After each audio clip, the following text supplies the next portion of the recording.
Petit tableau noir, je suis né pour m'entraîner au jeu innocent du dessin. E.A. Il y avait de petits tableaux noirs fixés sur les trois façades de la salle de classe, derrière nos têtes et sous les fenêtres de chaque côté, en plus du grand tableau principal, utilisé exclusivement par notre maître d'école. Chaque petit tableau mural mesurait plus d'1,5 mètre de long et une quarantaine de centimètres de large. C'était peut-être une ancienne méthode d'enseignement qui datait du protectorat et qui consistait à entourer l'élève de savoir. Là où il tourna la tête, il avait devant les yeux un savoir à retenir. C'était l'année scolaire où j'allais redoubler ma classe de cours moyen élémentaire première année selon la nomination d'autrefois. Ce premier échec au début de ma scolarité était à mon avis inéluctablement dû à ces petits tableaux oubliés de notre maître de français. Après la rentrée scolaire, ils étaient complètement vierges, mais au fur et à mesure que les jours passaient, de merveilleux paysages, réalisés uniquement au crayon de couleur, commençaient à surgir, simultanément, de chacun de ces tableaux, qui n'avaient aucune utilité pédagogique aux yeux de nos enseignants. J'entendais mes camarades de classe chuchotant entre eux: « C'est Monsieur Boulissem, oui, c'est lui. C'est un dessinateur, oui, il dessine bien. » Monsieur Boulissem était l'instituteur de l'autre groupe, du même niveau que nous, avec qui nous partageons la même salle de classe tour à tour, selon un système d'alternance horaire bien rodé. Il était connu, surtout par son caractère austère et sa pédagogie de la férule, comme la plupart de nos enseignants de cette époque de la fin des années 50. Ainsi, je n'avais plus d'attention que pour ces tableaux que je trouvais spectaculaires. Il me fallait donc jouer au chat et à la souris avec le maître pour tromper sa vigilance et profiter d'un moment de plaisir illégal, et ce n'était pas évident. Il m'arrivait des fois d'être profondément plongé dans mes songes par le bonheur et la jouissance que me procurait la contemplation de l'un de ces tableaux magnifiques, quand subitement je sursautais sous l'effet désagréable ou douloureux d'une menace ou d'une gifle qui me rappelait à la triste réalité. Le long de l'année scolaire, sans interruption ou presque, les paysages variaient au fil des semaines et au rythme des saisons. À titre d'exemple, avec l'arrière-saison, les couleurs d'un bel jaune ocre et jaune primaire, au ton légèrement dégradé, dominaient l'ensemble des travaux de l'artiste. Ces couleurs à elles seules représentaient le reflet des lumières sur les plaines, les plateaux, le rare feuillage des arbres, les buissons et les champs désertés par les paysans. De temps à autre, ces paysages disparaissaient instantanément, l'un après l'autre, en faisant place à d'autres créations représentant les travaux des champs avec leurs agriculteurs, leurs bétail et leurs animaux domestiques.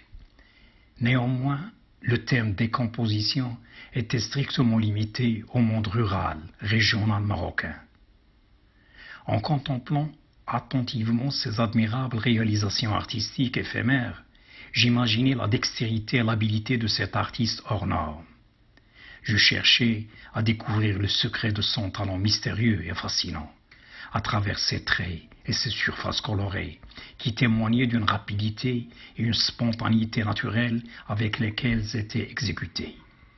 Des traits sinueux et brisés, parfois nés, parfois confus, cependant ils étaient précis dans l'évocation des éléments qu'ils représentaient.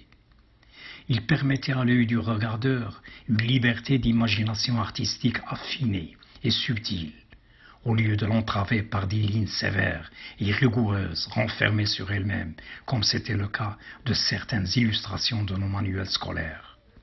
Les surfaces colorées étaient accomplies avec des mouvements multiples et variés, à l'aide de la craie ou les doigts.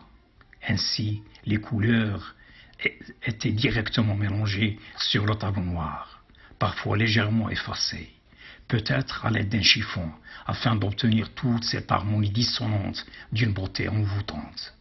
Voici comment, du jour au lendemain, j'étais devenu un obsédé du dessin. Je me souviens encore qu'à l'âge de 5 ou 6 ans, avant l'immigration de mes parents du Douar vers la ville, mon père me dessinait des animaux domestiques et des oiseaux de la basse-cour sur du papier à cigarette à l'aide d'un petit crayon bien taillé. Lorsqu'il avait remarqué mon amour pour le dessin, d'ailleurs comme tous les enfants de cet âge, il m'avait offert un cahier de dessin et un crayon avec une gomme à son extrémité. C'était l'âge où j'avais commencé à réaliser mes premiers dessins.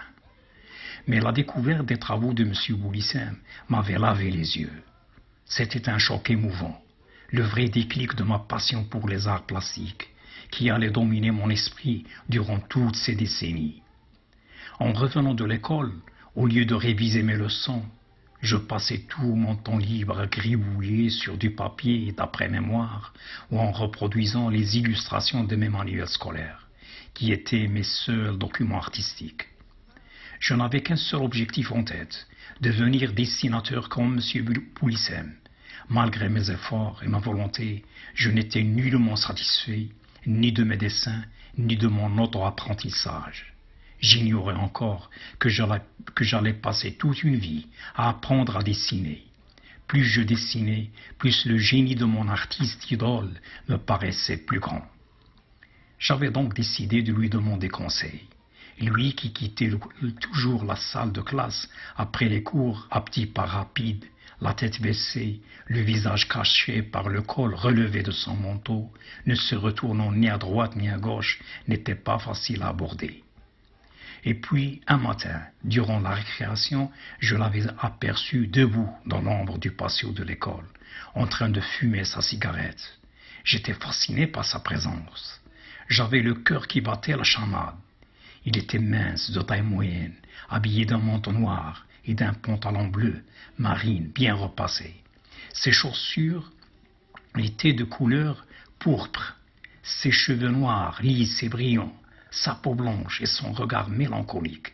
Sa main droite était enfoncée dans sa poche, tandis que sa main gauche, qui tenait sa cigarette, avait de longs doigts graciles. Ses mouvements semblaient acrobatiques. On dirait que toutes ses articulations étaient mobiles. En m'approchant un peu plus de lui, j'avais la sensation d'être en face d'un être humain singulier, d'une autre espèce, venue d'un monde inconnu. Tout à coup, son regard, qui ressemblait à celui d'un aigle, s'était posé sur moi, et pour l'éviter ou justifier ma curiosité impolie, sans même lui dire bonjour, je lui avais demandé sans réfléchir à ce que j'allais lui dire, presque en titubant, « Comment pourrais-je apprendre à dessiner, monsieur ?» Il m'avait regardé un instant, en écarquillant les yeux, puis d'une voix aiguë me répondit, « Beaucoup dessiner avec ton cœur et ton esprit. » Sans ajouter un mot, il était déjà loin. Aujourd'hui, et après plus d'un demi-siècle, je suis convaincu que je n'atteindrai jamais ce niveau de création artistique uniquement avec un tableau noir et des craies de couleur ordinaires. Voilà comment j'avais bien mérité le redoublement de la classe de cours moyen première année selon la nomination d'autrefois.